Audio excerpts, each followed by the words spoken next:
All right, good afternoon, everyone. So I'll go through a few slides on our CAFO masking, how it's presented in ECHO, so you can all see how that works.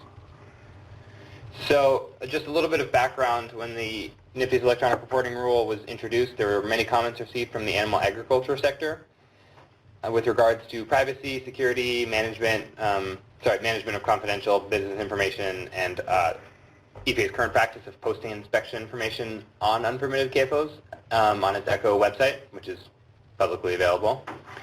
So as a response to that, and separate from the rulemaking, EPA has changed how it displays unpermitted CAFOs on ECHO. So it was decided that EPA would mask all data in ECHO for facilities that met these following three conditions. So as of December 21st, 2015, facilities that met all three of these conditions were masked on ECHO. And those conditions, as you can see, are that the facility has a SIC code beginning with 02 or a NAICS code of 112, which are for agricultural livestock operations, or a CAFO permit component. And the facility does not have an active NIPTES permit. And the third one is that the facility has never had any NIPTES violations. So, and I'm also supposed to note here that ECHO displays the past 3 years of violation data. Previous years may be found on EPA's Envirofax website. So this is the strategy that has been used for the past year as an interim approach. So what that means is when a user on ECHO conducts a search, the facilities listed above will not come up. Sorry, when they conduct a NIPTES search, those facilities will not appear in the search. However, if these facilities fall under other media, such as Clean Air Act, TRI, or RCRA, that data will still be available. But as you can see in the bottom bullet, the detailed facility report will not include NIPTES data. So that's how they're masked. So this is the interim approach. And this year, we will be switching to a second and final approach, which will supersede our first one and has two slight differences. So the differences, as listed here, the second data masking approach will use only we'll use only the CAFO permit component data to identify unpermitted CAFOs, rather than using SIC and NAICS codes, because those are less accurate. So now we're trying to own in on just the CAFOs. The second one is that this masking approach excludes CAFOs that have a formal enforcement action, even if they don't have any violation data in ICE's NIPTES, because we found that some facilities had violations and therefore formal enforcement actions, but the violation data had not been entered, so we were missing some facilities that should still have been presented. We were masking too many. So yeah, as I said, the second approach is more accurate. It allows us to own in more on CAFOs and to still show data from these facilities which have had enforcement actions. So here we have the new conditions, which will be implemented December 1st, 2016. And they're essentially the same as the first ones, but I'll read through them because there are those two slight differences. So condition 1 is that the facility has a CAFO permit component. Condition 2 is that the facility does not have an active NIPTES permit, as before. And condition 3 is that the facility has never had any NIPTES violations or any formal NIPTES enforcement actions.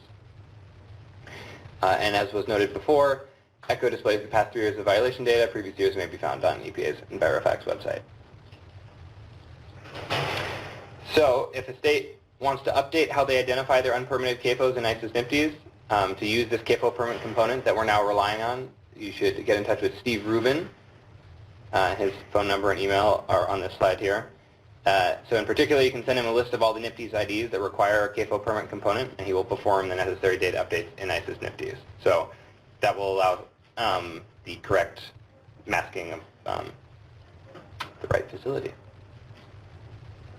So just a little bit of data about this.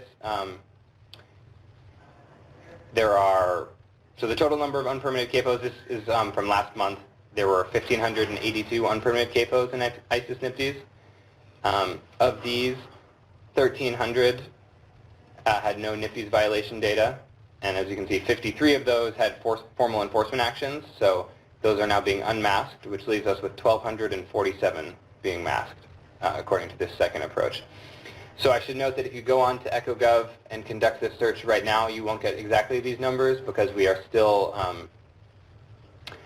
waiting for a code review to send for this last change, but that should be coming within the next week. So if you are on EchoGov next week, you should find the correct and up-to-date data. So this is, to find it, log into EchoGov, and then at the bottom you'll see the Oversight tab on the right. Click on that, and then select CAFO Data Masking Project. You'll be brought to this page, and you will be able to download a file for either by state or by region, which will list all of the masked CAFOs.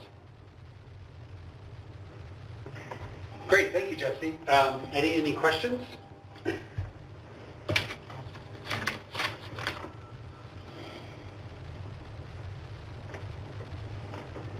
No questions.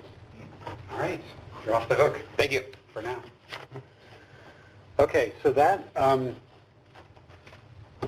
is continuing. Again, just to repeat, it is if you want these unpermitted CAFOs to be masked, you have to identify them through the CAFO permit component data field. And if you don't know how to do that, or if you need help, please contact Steve Rubin, 202-564-7052, ruben.steven@epa.gov, and he can help you with that. We have some time before we make this change, which will be December 21st, 2016. So make sure you get your data squared away, and then you can use EchoGov to make sure everything looks perfect before it gets made available to the public or not made available to the public via Echo.